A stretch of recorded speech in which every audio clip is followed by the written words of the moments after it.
आप जानते हैं कि जब तबरेज अंसारी को मारा गया था, मैंने खुद तबरेज अंसारी की बेवा से मुलाकात की थी। क्या उस वक्त कौन सा मामला था? हमको तकलीफ हुई कि एक नौजवान बच्ची बेवा हो गई है। मुदस्सिर और साहिल की क्या मामला था? हम के घर को गए थे। मेरी इज्जतदार माँ और बहनों, मेरे बुजुर्गों, आपने यहाँ पर झारखंड में 4 अल्पसंख्यक मुसलमान समाज के एमएलए को आपने कामयाब किया।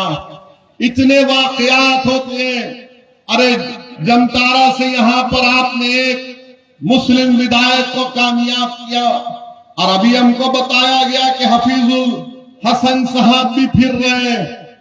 4 आपके एमएलए हैं। आपने इतनी हिम्मत नहीं हुई कि आपने इन जुल्मों के खिलाफ आवाज उठाते। आपने गीरत क्यों नहीं जागी कि आपको अगर कामयाब किया तो क्यों कामयाब किया? क्या तुमको कामयाब इसलिए तो नहीं किया कि तुम हेमंत सोरेन के सामने अपने सर को झुकाकर गुलामी करो? तुमको कामयाब इसलिए किया कि तुम गरीब और मजलूमों पर जब जुल्म होगा तो तुम उनकी आवाज बनोगे।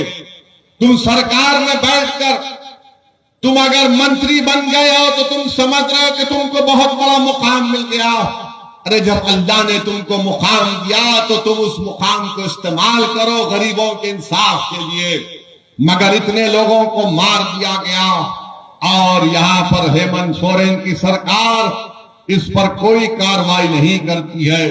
मेरे अजीज दोस्तों और बुजुर्गों, एक यहाँ पर एक विधायक साहब हैं, उन्होंने ये भी कह दिया था कि अगर मुझे कोई इबादतगाह बनाना पड़े तो मैं अपना गुर्दा बेच दूंगा। कहा था ना, मैं अपना गुर्दा बेच दूंगा। अरे इतने लोग मारे गए, तुम्हारा गुर्दा छोड़ो, तुम्हारी जबान नहीं खुल रही है, तुम गुर्दा कहां तक जाओगे? उस विधायक ने कहा था कि मैं अपना गुर्दा बेचकर इबादतगाह को बना दूंगा। अरे तुम क्या बनाओगे हमको नहीं मालूम, मगर तुम झारखंड की जनता को तो बेवकूफ बना रहे हो, उनका मजाक कर रहे हो और वो मौत की आगोश में चले जा रहे हैं। मेरे अजीज दोस्तों और बुजुर्गों, आप देखते हैं कि बोकारो में, चक्रधारपुर में क्या क्या तकारीर नहीं की गई थी, क्या क्या भाषण नहीं दिया गया था। अगर हम उस पर बोलना शुरू करेंगे तो फिर एक नया तनाजा यहां पर पैदा होगा। मेरे अजीज दोस्तों और बुजुर्गों, आप ये भी जानते हैं कि जिस प्रदेश से मैं आता हूं, तेलंगाना है, वहां पर 50 लाख से कम मुसलमान हैं। झारखंड में 60 लाख के करीब मुसलमान हैं। और हम जिस प्रदेश से आते हैं वहां पर अल्पसंख्यक समाज का एक मंत्रालय है, और इस साल का बजट क्या है आपको मालूम?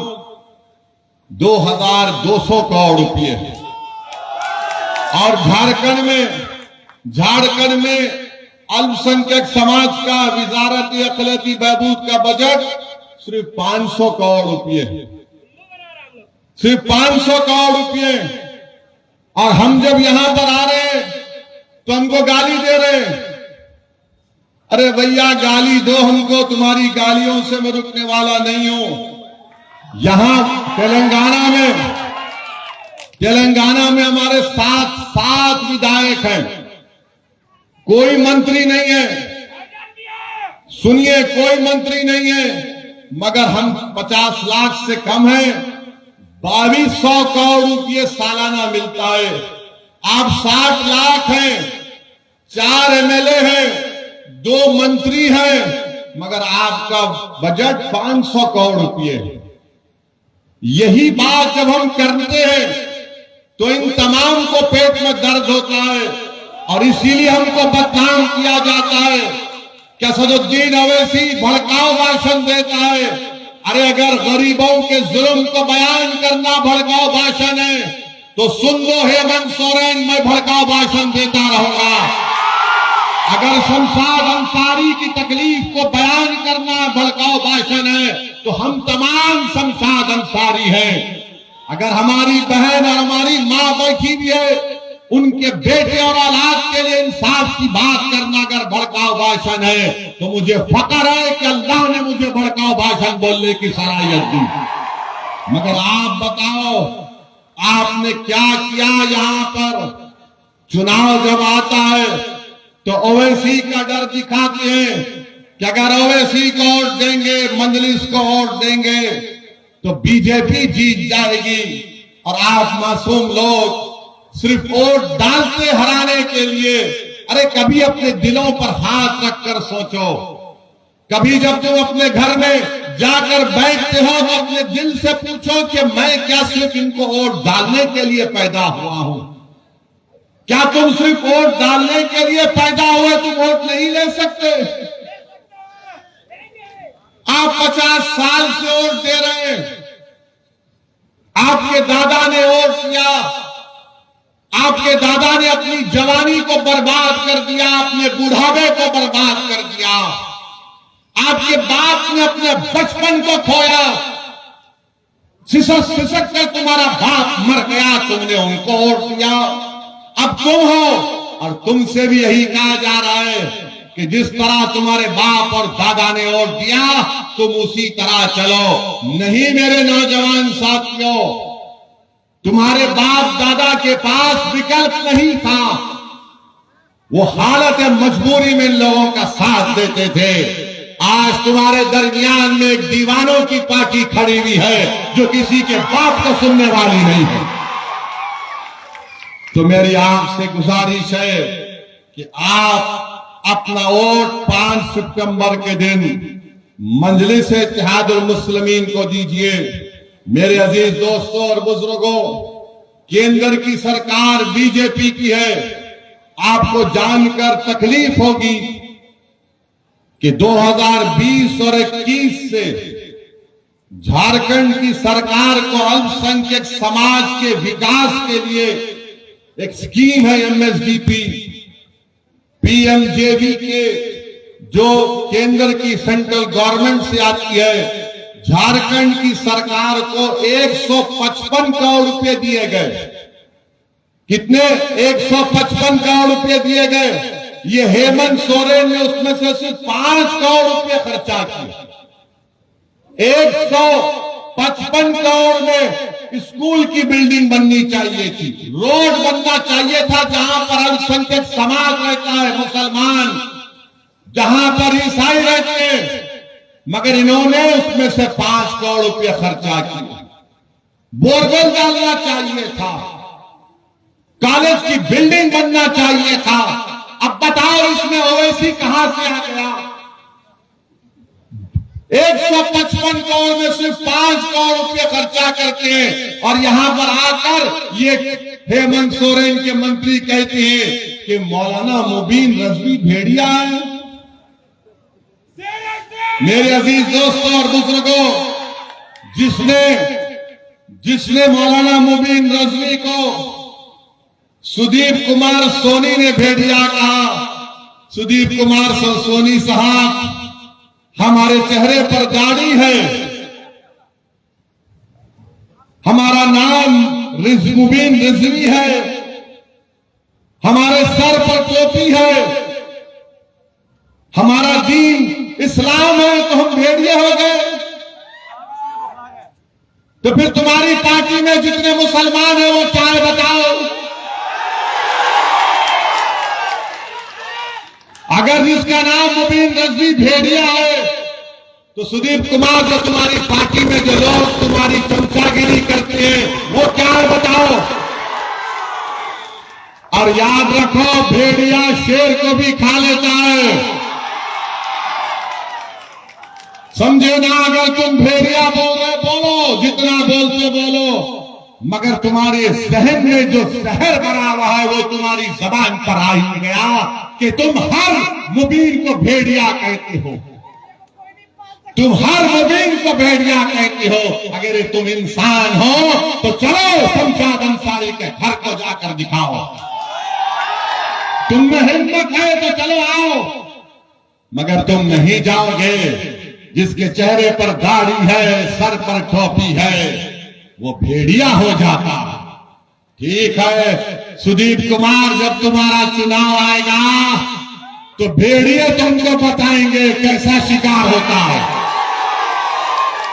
मेरे अजीज दोस्तों और बुजुर्गों, फिर यहां पर आप देखते हैं कि यहां पर आपने देख लिया कि गिरिडीह में 41 लाख की आबादी है।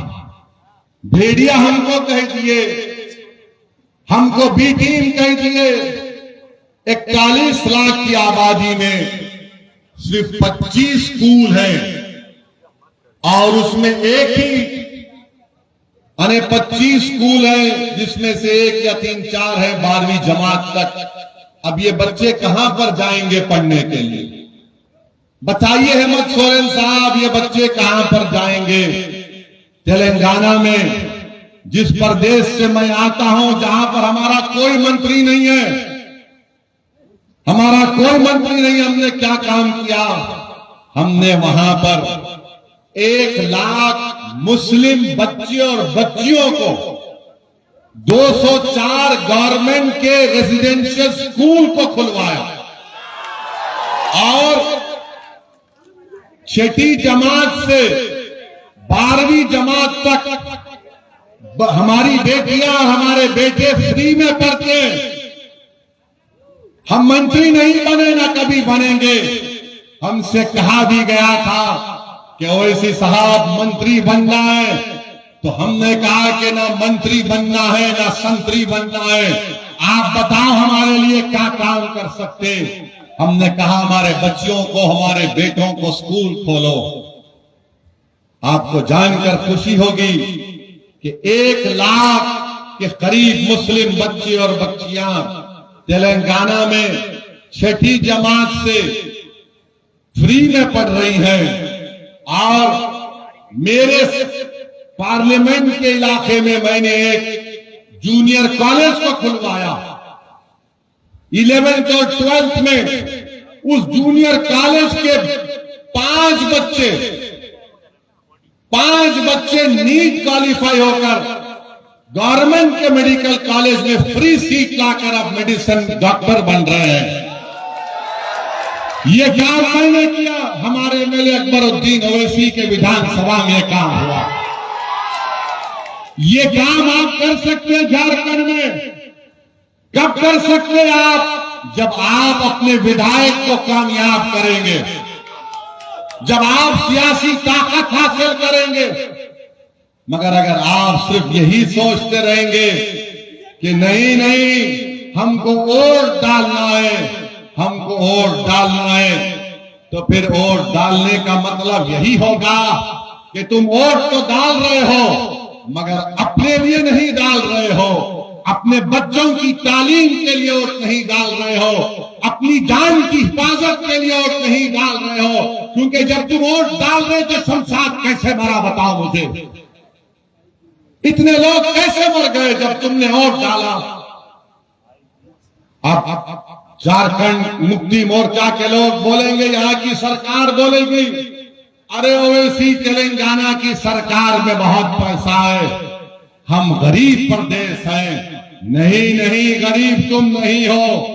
2019 और 20 में झारखंड सरकार को मिनरल्स में 5,165 करोड़ रुपए मिला। 5,165 करोड़ रुपए मिला। कहां गया ये? किसकी जेब में गया पैसा? ये किसकी जेब में गया बताओ? गरीब की जेब में तो नहीं गया।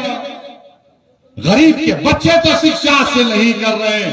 5,165 करोड़ रुपए इनको मिले और फिर हम पर इल्जाम लगाते कि ओवैसी आएगा तो बीजेपी को फायदा होगा।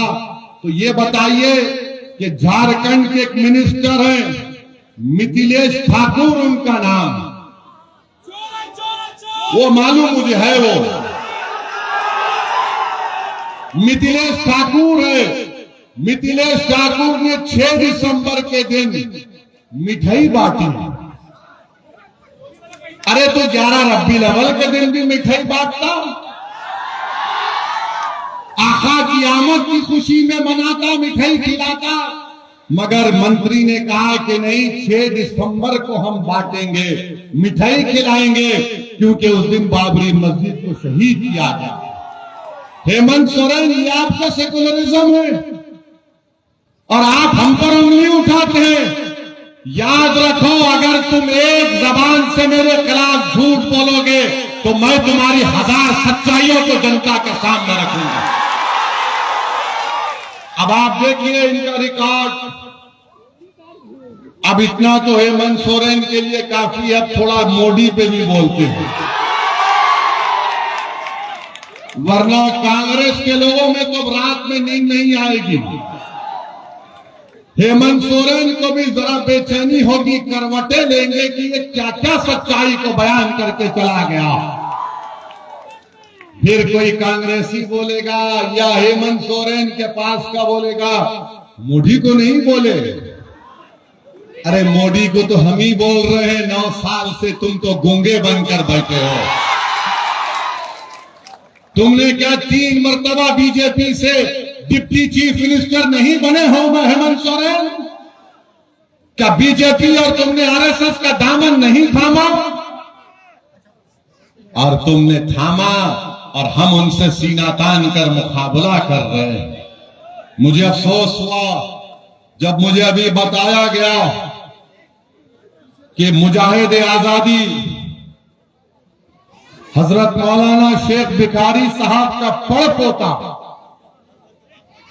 शेख भिखारी साहब जिसने अंग्रेजों की गुलामी से देश को आजाद कराने के लिए झारखंड का अजीम सपूत, उनका पड़पोते को 24 अगस्त 2023 को मंदर ब्लॉक रांची में, जिसका नाम बिट्टू खान है, उसको मॉब लिंचिंग कर दी गई।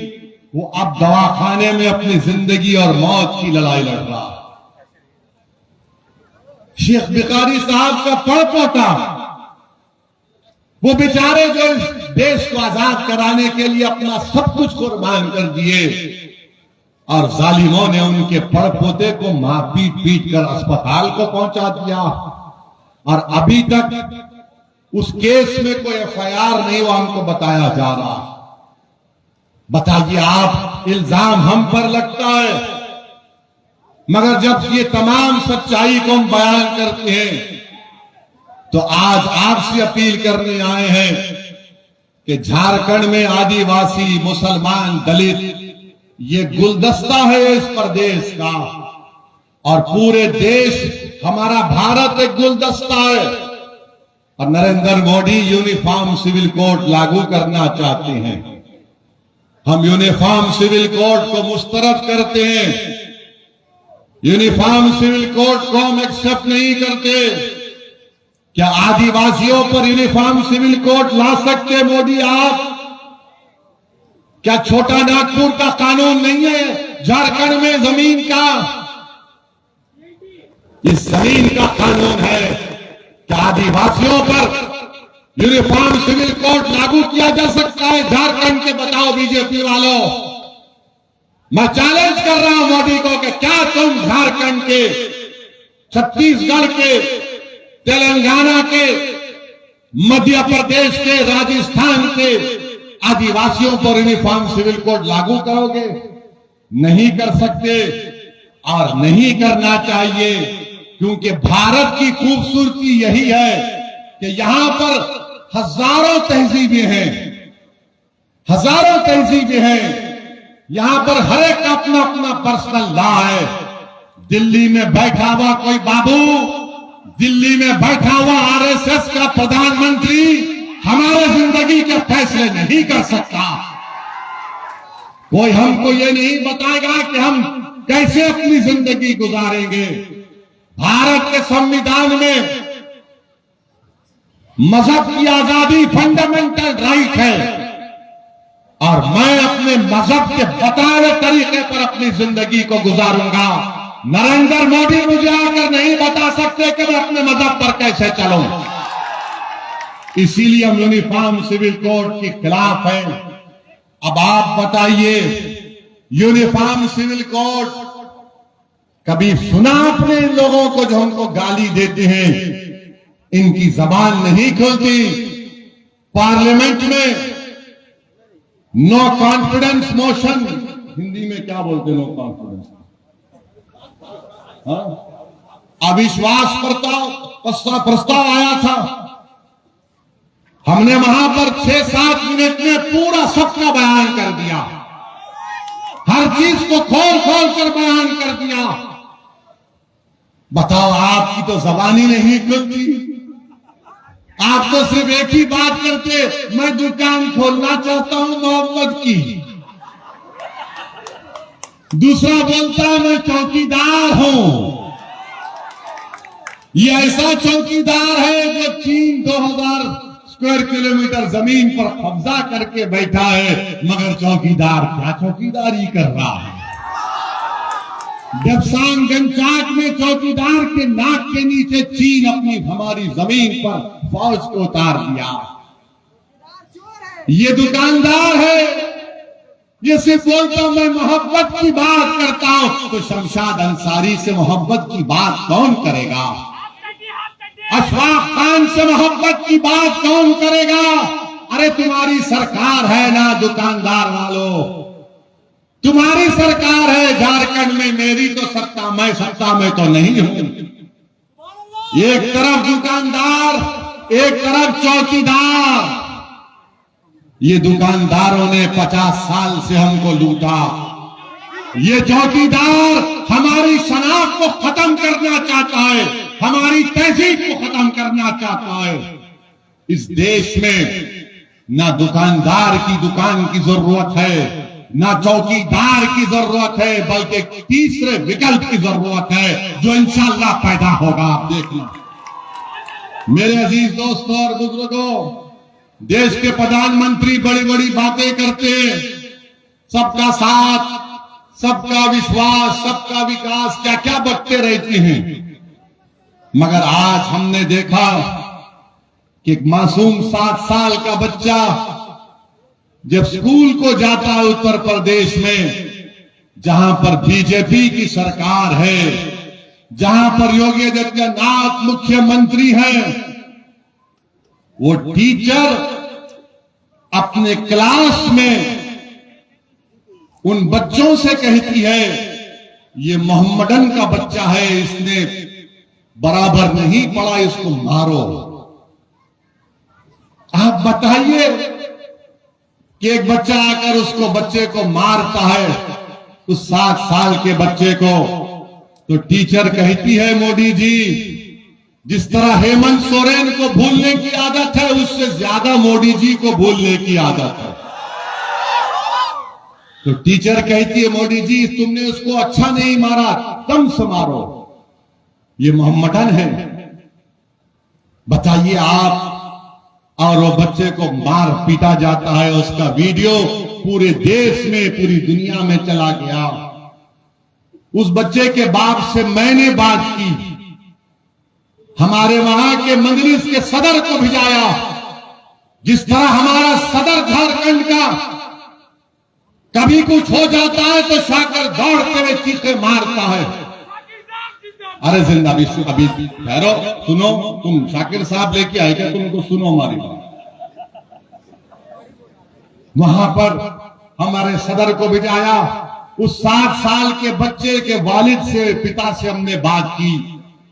उसके बाप ने कहा, हमने पूछा पुलिस में कॉम्प्रोमाइज क्यों किया तुमने? तो उन्होंने कहा कि क्या करना ओवैसी भाई, हमको यह बताया गया कि गांव का माहौल खराब हो रहा है, हिंदू मुस्लिम नहीं होना चाहिए, इसीलिए हमने कोई कंप्लेन नहीं की, हमने अपने बच्चे को स्कूल से निकाल दिया। यही कमजोरी हमारी। अगर कोई बाप अपने बेटे की इज्जत के लिए नहीं लड़ेगा तो क्या दुनिया लड़ेगी? कौन लड़ेगा? अरे बाप ही तो लड़ेगा ना अपने बेटे की इज्जत के लिए। मगर उस बाप को भी मालूम कि बीजेपी की सरकार है, मोदी प्रधानमंत्री है, योगी मुख्यमंत्री है, मुझे इंसाफ नहीं मिलेगा। मेरे अजीज दोस्तों और बुजुर्गों, मेरी इज्जतदार मां और बहनों, याद रखो, आप अगर आप इसी तरह डरते रहेंगे कि माहौल खराब हो जाएगा। अरे माहौल जुल्म से खराब हो रहा है, तुम्हारी खामोशी से माहौल खराब नहीं हो रहा है। अगर वो बाप अपने बेटे की कंप्लेन नहीं कर सक रहा है, क्योंकि यही सेकुलरिज्म के चौधरी हैं, यही जो सेकुलरिज्म को ले डूबे हैं देश में, उसने जाकर उस बच्चे के बाप से कह दिया कि तुम कंप्लेन मत करो, गांव का माहौल खराब हो जाएगा। अरे जालिमो, अगर तुम्हारे बेटे को मारते तो तुम खामोश बैठते, क्योंकि मार खाने वाला 7 साल का बच्चा मेरा बेटा था, मेरी औलाद थी। तो तुम में इतनी हिम्मत आ गई कि तुम मुझसे आकर कहते हो कि तुम माहौल को खराब होने मत दो। अगर किसी रांची में या उत्तर प्रदेश में योगी आदित्यनाथ के पोस्टर को फाड़ दिया जाएगा या मोदी के पोस्टर को फाड़ दिया जाएगा तो क्या करोगे? पुलिस दौड़ते हुए जाएगी उसके घर पर, उसके घर तक बुलडोजर लेकर जाएगी। मगर भारत में, हमारे वतन अजीज में, एक बाप से कहा जा रहा है कि तुम्हारे बेटे की कोई इज्जत नहीं है। अगर उसको स्कूल में थप्पड़ मारते हैं तो थप्पड़ खा लो, मगर माहौल खराब होने मत दो। मैं आपसे कह रहा हूं, माहौल खराब होता है तो भाड़ में जाए।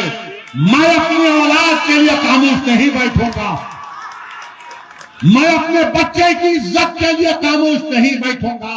अगर गांव का माहौल मुझे बेइज्जती करने से खराब होता है तो फिर और खराब होने के लिए तैयार रहना पड़ेगा। क्या हमारी जान की कीमत नहीं है? भारत के संविधान में इज्जत फंडामेंटल राइट है, डिग्निटी फंडामेंटल राइट है। इस मुकाम पर हम आ गए, क्यों आ गए? क्योंकि हम सिर्फ वोट डाल रहे हैं, वोट डाल रहे हैं, हम कभी वोट नहीं दे रहे हैं। मेरे अजीज दोस्तों और बुजुर्गों, याद रखो, आप अगर आज आप अपनी ताकत को नहीं समझेंगे, लोग बोलेंगे आपसे अगर मुबीन रजवी कामयाब हो गया तो क्या होगा?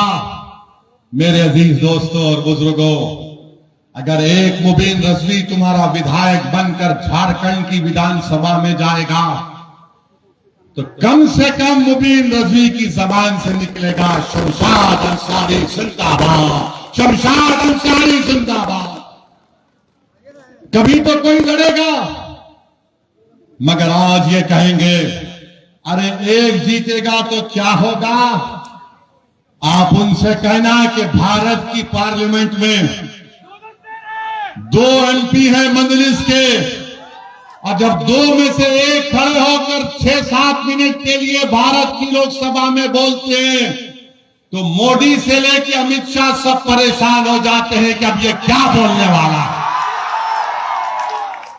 अगर हम बोलने की सलाहियत रखते हैं तो आपकी वजह से, आपकी दुआओं की वजह से, आपके वोट की वजह से, आपकी तारीफ की वजह से। यही तो मेरी ताकत है, यही तो मेरी ताकत है और अल्लाह का करम है, सबका नबी करीम सल्लल्लाहु अलैहि वसल्लम का। मगर आज आप खामोश बैठते रहेंगे तो फिर याद रखिए कोई आसमान से नहीं आने वाला है। और आपको हम बताना चाह रहे हैं कि अब तो ट्रेन में वो यहीं पर था, शायद वो खबीस शैतान जिसने गोली मारी, वो झारखंड के रेलवे स्टेशन में था शायद, बहरहाल कहीं भी था। वो नाम पूछकर रेलवे में गोली मारता है। एक हैदराबाद का लड़का है, नौजवान बीवी है, 3 बच्चे हैं, उसको गोली मार दी, चेहरे पे दाढ़ी है, वो तड़प रहा है उसके पैरों के पास और ये तकरीर कर रहा है कि अगर भारत में रहना है तो योगी और मोदी को वोट देना पड़ेगा। मैं उन गोली मारने वालों से कहूंगा कि सारी दुनिया की गोलियां खत्म हो जाएंगी, हम मरने तैयार हैं, मगर किसी बाप से नहीं डरेंगे हम। हम अपने मतलब पर, अपने मकसद के तहत अपनी मोहब्बत की बिना पर वोट देंगे। अरे तुम गोली मार कर हमको शहीद करके तुम कह रहे हो, याद रखो तुम जालिम हो, तुम्हारा जुल्म खत्म होगा। तुम अगर समझ रहे हो कि इख्तिदार में मोदी है तुमको कुछ नहीं होगा, अरे इख्तिदार तो अल्लाह का है, इख्तिदार तो अल्लाह का ही रहेगा। सुबह क़यामत तक इंसानों का इख्तिदार नहीं रहता। अगर इख्तिदार इंसानों का होता तो बादशाहों के महल वीरान नहीं होते। अगर इख्तिदार इंसानों का होता तो सल्तनतें बर्बाद नहीं होती हैं। हाँ, हमारा सुल्तान मोहम्मद सल्लल्लाहु अलैहि वसल्लम है, ताजदार मदीना है, इख्तिदार उसका रहने वाला है, अल्लाह का।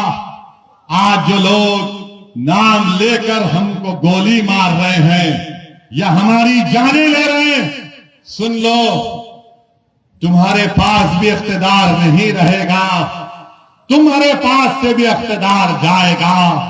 अल्लाह इंसाफ करेगा।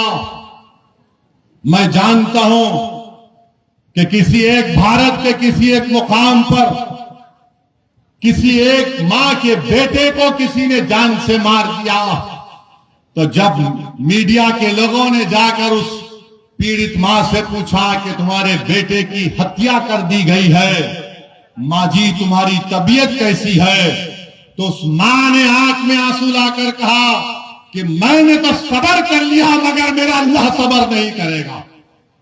तुम आज गरीबों पर, कमजोरों पर जुल्म कर रहे हो, इंशाअल्लाह ताला कुदरत इंसाफ करेगी। मेरे अजीज दोस्तों और बुजुर्गों, आपको हम सिर्फ यही बताने आए हैं कि यहां पर आपने 20 साल से 19 साल से आपने एक ही उम्मीदवार को वोट दिया, उन्होंने कोई कारखाना नहीं कायम किया। मुबीन रजवी साहब और हमारे सदर साहब बता रहे थे कि यहां से कई नौजवान मर्द हजरात अपने अपने घर छोड़कर कोई मुंबई चला गया, कोई दिल्ली चला गया, तो कोई हैदराबाद चला गया। अगर कारखाना बन जाता तो कुछ काम लगता, यहां पर नौकरी मिलती, मगर हेमंत सोरेन ने ना कारखाना लगाया ना नौकरी लगाई। अब कह रहे हैं कि 60-40, हेमंत सोरेन 60-40 कह रहे हैं। तो आपने अच्छा नारा लगाया था, क्या कहा? 60-40 नहीं चलतो, 60-40 नहीं चलतो। तो हेमंत सोरेन को 40 दीजिए, 60 हमको देकर इनको कामयाब करिए, तभी इनका दिमाग हल्का होगा। अरे ये आदिवासी प्रदेश है, आप ये कह रहे हैं कि 60-40? हेमंत सोरेन, कौन आपको कह रहा है ये सब बातें? क्या आप अपनी बर्बादी को दावत दे रहे हैं? अरे ये गरीब प्रदेश में आप यहां के लोगों को नौकरी देने के बजाय आप कह कुछ और ही कह रहे हैं। मुझे बड़ा अफसोस हुआ कि जब मैं ये देखा, क्या देखा मैंने कि हेमंत सोरेन कह रहे हैं कि संस्कृत यूनिवर्सिटी बनाएंगे। अच्छा, संस्कृत यूनिवर्सिटी, संस्कृत बोलने वाले 24,280 लोग हैं। कितने लोग हैं संस्कृत बोलने वाले? हेमंत सोरेन 24,000 लोगों के लिए यूनिवर्सिटी और पूरे जिले के 31 लाख लोगों के लिए खाली 25 स्कूल, और आप इसलिए वोट देंगे? आप इसलिए वोट देंगे? अब नहीं मालूम तुम 4 तारीख 5 तारीख को जाके क्या करोगे, नहीं मालूम। नहीं, अभी सुनो, अभी हमारे यहां से जाने के बाद हजरत इबलीस के पूरे साथी आप तक भाग कर आएंगे। ये बड़ा जज्बाती बयान देकर गया, तुम इसकी बातों में नहीं आना, हम सब कर देंगे। याद रखो, आप आज के बाद जेएमएम और कांग्रेस के लोग आपके घर के तरफ फिरेंगे, ए बाबा भीख दे देना, एक दे के वोट दे देना। ये तो हम काम कर दिए ना, ये तो हम रोड पे ला लिए उनको, तुम्हारे गांव में ला लिए, मगर अब आपकी जिम्मेदारी है कि आप अपने लिए, अपने बच्चों के लिए अपने वोट का सही इस्तेमाल करिए। हम हेमंत सोरेन साहब से पूछना